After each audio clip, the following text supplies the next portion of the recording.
زمانه خو پکې فیملی لاړه لکه مطلب د رور سره جنګ د السلام علیکم پښتنو د دنه خو فیملی لاړه لکه شکر داره چې زه په حق وم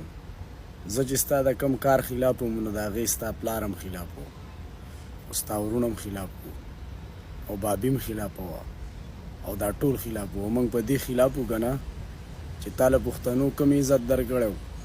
او تا کومه لار اختیار کړه او اوس ته هغه ثناګل د نورو سره یارانې کوي نه را ثناګل شوې او نه را ثناوو شوې او یو ټیم دې یاد شي چې ما له دې نور احساس ښځه کړ وه او اووه میاشتې دې په خلکو کنځلی ومه په خانه کعبه کې مې الله ته سپارل وایي هسې منې او که نه منې